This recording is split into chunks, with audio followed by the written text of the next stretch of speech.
Refractometer. Refractometer is an optical device that is used to determine the refractive index of liquids. यहाँ पे आप definition में देख रहे हैं कि रिफ्रैक्टोमीटर एक डिवाइस है। इसका प्रयोग हम रिफ्रैक्टिव इंडेक्स ऑफ लिक्विड को ज्ञात करने के लिए किया जाता है। अभी हम समझेंगे principle of refractometer.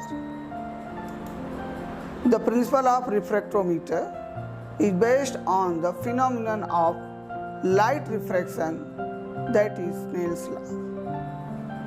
Principle of refractometer, principle of refractometer क्या होता है? वो लाइट रिफ्रैक्शन के फिनोमिनन पे आधारित है। जब भी लाइट एक मीडियम से दूसरे मीडियम में जाती है ऑफ डिफरेंट डेंसिटी में, तो अपने पथ से डिविएट कर जाती है, वो सीधे न जा करके मुड़ जाती है। वह फिनोमिनन जो है लाइट रिफ्रैक्शन है, उसके ऊपर एक लॉ है जिसका नाम है स्नेल्स लॉ। इस स्नेल्स लॉ पे आधारित है प्रिंसिपल ऑफ रिफ्रैक्टोमीटर। तो देखिए स्नेल्स लॉ क्या है। The Snell's law is defined as the ratio of the sine of the angle of incidence to the sine of the angle of refraction is a constant for the light of a given color and for the given pair of media। देखो ये Snell's law है। क्या है? Snell's law. इसके विषय में आपको पढ़ना है और याद कर लेना है इसका डिफिनीशन। यहाँ पे देखो दिया है sign angle of refraction, sign angle of incidence. ये दो बातों का यहाँ पे जिक्र हुआ है। यहाँ पे आप देख रहे हैं कि sign angle of incidence and sign angle of refraction जो होता है वो कांस्टेंट होता है, लेकिन for given colour and for given pair of media. देखो यहाँ पे कलर की बात की जाती है। कलर इसलिए बताया जाता है यहाँ पर क्योंकि एक फिक्स वेवलेंथ पे ये प्रक्रिया होती है, और फिक्स वेवलेंथ का मतलब होता है फॉर गिवन कलर, मतलब फिक्स कलर, और for the given pair of media का मतलब होता है कि दो मीडिया में ये प्रयोग किया जाता है डिफरेंट डेंसिटी की। तो ये है स्नेल्स लॉ, इसे आपको याद कर लेना है। अभी आगे देखते हैं रिफ्रैक्टिव इंडेक्स। ये पूछा जाता है कि रिफ्रैक्टिव इंडेक्स क्या है, तो चलिए देखें। Refractive index, index of refraction of a material is a dimensionless number that describes light velocity through the medium. Refractive index of a material is a dimensionless number. यह एक नंबर होता है। Number क्यों होता है? क्योंकि यह एक रेशियो होता है। इससे क्या जानकारी मिलती है? लाइट की वेलोसिटी के विषय में जानकारी मिलती है। यह होता है हमारा refractive index। Each compound has a specific refractive index। जब भी आप कोई कंपाउंड लोगे जो लिक्विड होगा, हर कंपाउंड में एक फिक्स स्पेसिफिक रिफ्रैक्टिव इंडेक्स होता है। इससे हमें क्या पता चलता है? हम रिफ्रैक्टिव इंडेक्स निकालते हैं तो यह आइडेंटिफिकेशन में काम आता है। इससे हम आइडेंटिफाई कर सकते हैं उस कंपाउंड को, इसलिए हम इस रिफ्रैक्टिव इंडेक्स को निकालते हैं। Definition of refractive index. देखिए हम रिफ्रैक्टिव इंडेक्स के विषय में जाने। अब इसका डिफिनीशन कैसा है जरा देखिए। द रिफ्रैक्टिव इंडेक्स ब्रैकेट में n is defined as the ratio of the sine of the angle of incidence to the sine of the angle of refraction. जब लाइट एक मीडियम से दूसरे मीडियम में जाती है तो नॉर्मल के तरफ मुड़ जाती है। जब रेयर मीडियम से डेंसर मीडियम में जाती है तो नॉर्मल की तरह मुड़ जाती है। तो दो रेशियो को हम लेते हैं, साइन एंगल ऑफ इंसिडेंस और साइन एंगल ऑफ रिफ्रैक्शन। इन दोनों को हम रेशियो निकालते हैं, इन दोनों को एक दूसरे से डिवाइड करके। यहाँ पे देखिए n is equal to sine I upon sine r. Sine i क्या होता है, यह एंगल है इंसिडेंस का, और साइन आर जो है एंगल ऑफ रिफ्रैक्शन का है। तो ये फार्मूला होता है इसका। इस तरह इस फार्मूले से हम रिफ्रैक्टिव इंडेक्स निकालते हैं। नेक्स्ट पॉइंट देखें, the speed of light is the highest in vacuum. ये एक नॉलेज के लिए मैं बता रहा हूँ कि सबसे ज़्यादा हाईएस्ट जो स्पीड होती है लाइट की वो वैक्यूम में होती है।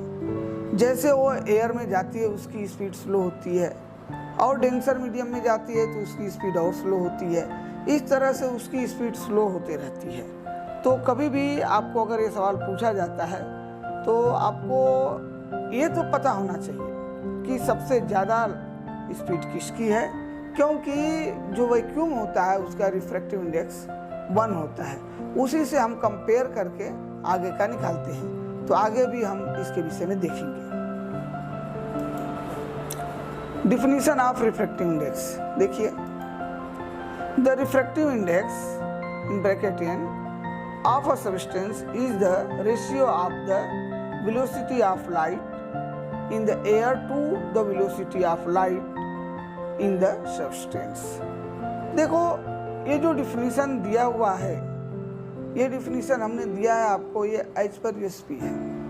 यूएसपी में इसके विषय में बताया गया है। और ये यहाँ पे मेन क्या है कि जो velocity of light in air to the velocity of light in the substance, क्योंकि हम जब भी फार्मा कंपनी में किसी भी लिक्विड मटेरियल का रिफ्रैक्टिव इंडेक्स निकालते हैं तो हम जानते हैं कि उसे हम एयर में रखते हैं। और एयर में रखने का मतलब होता है कि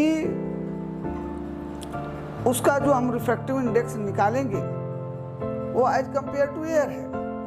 लेकिन ये यूएसपी का डिफिनीशन है, यूएसपी ने ये थोड़ा सा चेंज करके दिया है कि हम एयर में निकालते हैं, इसलिए एयर वर्ड का अप्लाई किया, नहीं तो वैक्यूम का करते हैं। आगे देखिए,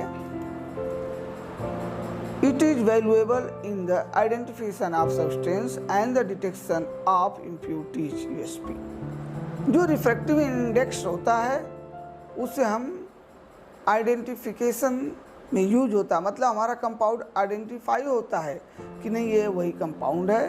और डिटेक्शन ऑफ इम्प्योरिटी, अगर आपने वही कंपाउंड लिया है लेकिन आपका रिफ्रैक्टिव इंडेक्स नहीं आ रहा है उतना, तो इसका तात्पर्य यही है कि आपके कंपाउंड में इम्प्योरिटीज है। तो ये दोनों बातों को यूएसपी ने क्लियरली बताया है, इसे आपको याद करना है।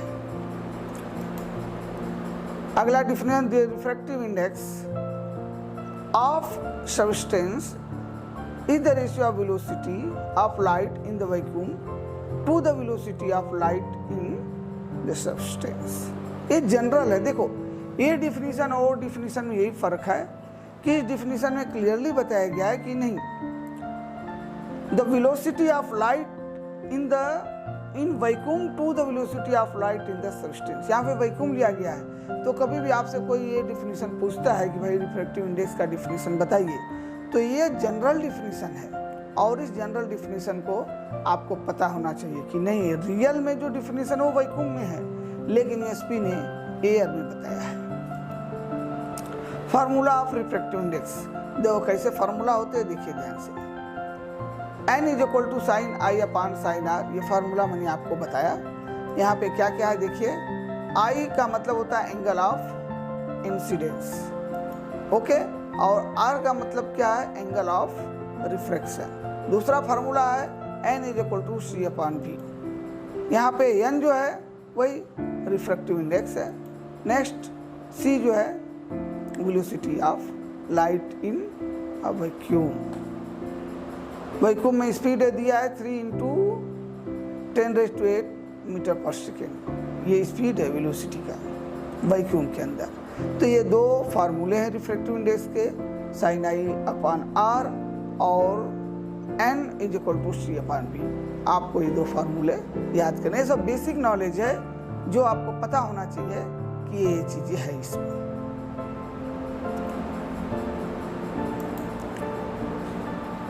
यहाँ पर जो है v the velocity of light in a substance, n is equal to C upon v में v का मीनिंग दिया गया है। अभी देखिए हम नॉलेज के लिए भी पढ़ेंगे क्रिटिकल एंगल। क्रिटिकल एंगल क्या होता है, ये जस्ट नॉलेज के लिए है। अब अगर आप रिफ्रैक्टिव इंडेक्स पढ़ रहे हैं, रिफ्रैक्टिव मीटर के विषय में जानकारी है अगर आपको, लेकिन आपको क्रिटिकल एंगल के विषय में नहीं जानकारी है, तो इसका मतलब आपका ज्ञान अधूरा है। इसे देखिए क्रिटिकल एंगल क्या होता है यहाँ पे।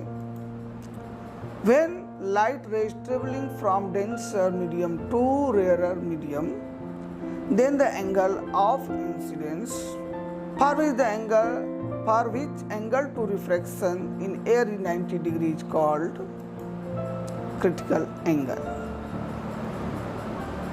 critical angle जो होता है, देखिए यहाँ पे लिखा है कि when the light ray traveling from denser medium to rarer medium, then the angle of incidence for which the angle of refraction in air is 90 degree।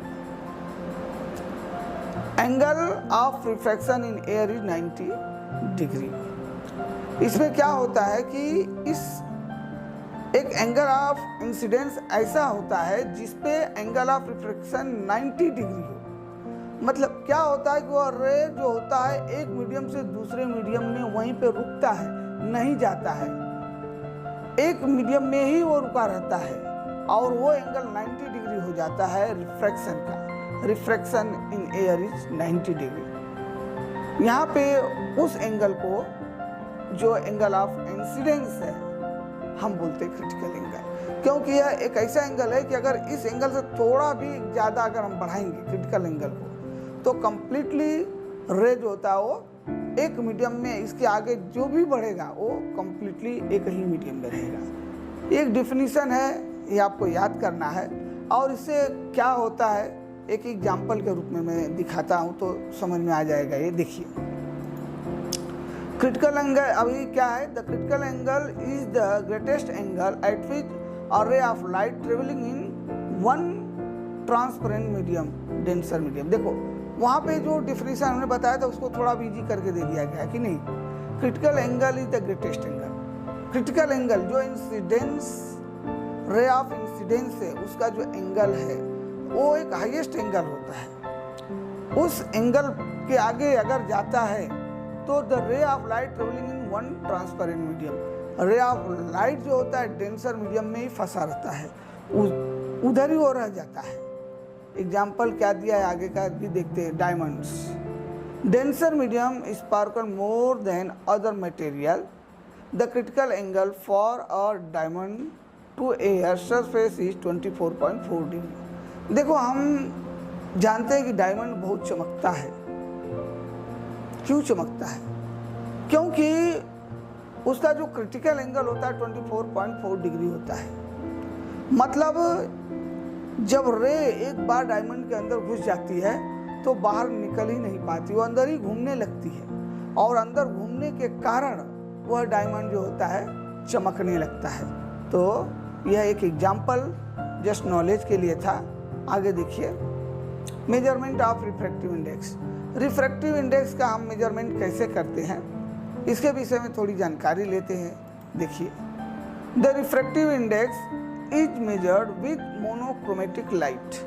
देखो कभी भी याद रखो आपको रिफ्रैक्टिव इंडेक्स का मेजरमेंट करना है तो आपकी लाइट जो होता है वो मोनोक्रोमेटिक होनी चाहिए। बोलोगे ये क्या चीज़ है? देखो मोनो का मतलब होता है सिंगल, क्रोमा मीन्स कलर, मतलब वह सिंगल कलर की लाइट होनी चाहिए और वह शार्प होनी चाहिए।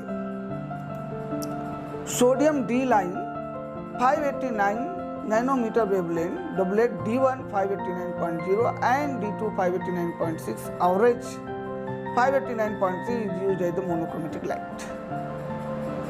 देखो ध्यान से,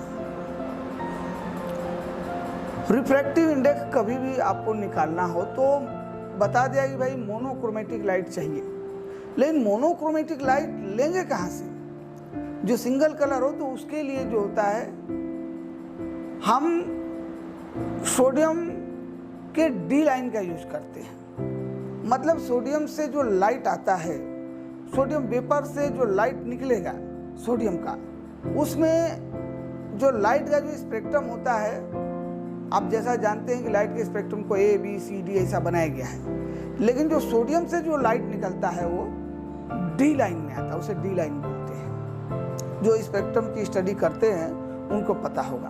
तो अब आपको ये मालूम होना चाहिए कि उसका नैनोमीटर होता है 589 नैनोमीटर वेवलेंथ, 589 नैनोमीटर वेवलेंथ होता है। तो हमें देखो ध्यान से, ये जो वेवलेंथ होता है ये भी दो प्रकार का होता है। एक को बोलते हैं D1, एक को बोलते हैं D2। तो एक जो आपका है वो 589.0 वाला D1 है, और जो D2 होता है 589.6 जो होता है वो D2 होता है। मतलब D इन जनरल समझने के लिए हम इसे D लाइन बोलेंगे। थोड़ा अगर हम डीप जानना चाहते हैं तो आप याद रखो 589.0 और 589.6। आप इसलिए कभी कभी कंफ्यूज हो जाता आदमी कि हम तो पढ़े थे 589, कहीं कहीं फार्माकोपिया में लिखा रहता है 589.6, तो आदमी बोलता है ये 6 कहाँ से आ गया, लेकिन ये D2 का है। और आईपी जब आप पढ़ेंगे तो वहाँ पे आप पाओगे कि 589.3, यहाँ पे 589.3 जो होता है इन दोनों का एवरेज होता है। इसलिए ये तीनों बातें मैं आपको बता दिया कि देखो, एक होता है 589.0, 589.6 और इन दोनों का कहीं 0 होता है। एवरेज जो होता है 589.3 होता है। इसलिए कहीं कहीं पर इसे 589 लिखा रहता है, कहीं पर 589.6 लिखा रहता है, कहीं पर यह 589.3 होता है। तो जो स्टूडेंट इसको पढ़ता हो कंफ्यूज होता है, अरे यार मैं क्या बोलूँ। तो इन जनरल आप बस इतना याद रखो कि 589 होता है और इसमें 2 टाइप का होता है, D1 D2। तो इस तरह से आपको ये थोड़ी सी जानकारी मिल गई कि नहीं हमें मोनोक्रोमेटिक लाइट लेना है, और उसमें सोडियम लैंप का जो लाइट यूज करते हैं वह डी लाइन का होता है। Measurement of refractive index. The refractive index measurement at this wavelength is donated bye n के द्वारा डिनोट होता है। और देखिए आगे, the speed of light in a medium depends on the medium temperature and wavelength। देखो ये जब लाइट ट्रेवल करता है तो 3 चीज़ों पे वो डिपेंड करता है। नंबर 1 मीडियम, जैसा कि हमने बताया जितना डेंसर मीडियम होगा उतना डिविएशन होता है उसका, अपने पथ से लाइट डिविएट हो जाती है। दूसरा टेम्परेचर होता है और वेवलेंथ होता है। तो वेवलेंथ के रूप में इसलिए हम फिक्स वेवलेंथ ले लेते हैं। चलो सोडियम लैंप का यूज करो 589, no problem. Temperature mostly temperature 25 या 20 जैसा मेंशन होता है, फिक्स टेम्परेचर होता है, इसका यूज करते हैं। और आपका मीडियम फिक्स होता है। तो ये तीनों चीज़ें फिक्स करके ही हम रिफ्रैक्टिव इंडेक्स को मेजर करते हैं। The temperature is usually 20 degree और 25 डिग्री ये रहता है। तो आप समझ गए कि मेजरमेंट ऑफ रिफ्रैक्टिव इंडेक्स में क्या चीज़ें होती है। अब देखिए types of refractive index. Types of refractive index आपके नॉलेज के लिए बताया जा रहा है यहाँ पे कि 2 टाइप का होता है। पहला देखते हैं क्या, देखो रिलेटिव रिफ्रैक्टिव इंडेक्स क्या होता है ये। When the light travels from one medium to another medium then the refractive index is known as the relative refractive index. जब एक मीडियम से दूसरे मीडियम में जाता है, rare to glass, rare means air to glass या air to water, इस तरह का 2 मीडियम कोई भी आप रहेगा तो वहाँ पे जो हम रिफ्रैक्टिव इंडेक्स निकालते हैं वह रिलेटिव रिफ्रैक्टिव इंडेक्स होता है। इसलिए यूएसपी ने एयर का जिक्र किया है कि नहीं एयर के हिसाब से करना। अभी तो ये आप समझ गए रिलेटिव रिफ्रैक्टिव इंडेक्स। दूसरा कौन सा होता है वो देखिए, absolute refractive index. When light travels from vacuum to another medium, then the refractive index is known as the absolute refractive index। ये आपका रहा एब्सोल्यूट रिफ्रैक्टिव इंडेक्स जब लाइट वैक्यूम टू किसी मीडियम में ट्रेवल करते हैं। तो ये दो टाइप्स होते हैं, ये आप याद कर लीजिए। हो सकता है ये भी इंटरव्यू में पूछा जाए, ये जस्ट आपके नॉलेज के लिए है। अब हम जानेंगे meaning of refractive index. Meaning of refractive index क्या होता है, देखिए इसे।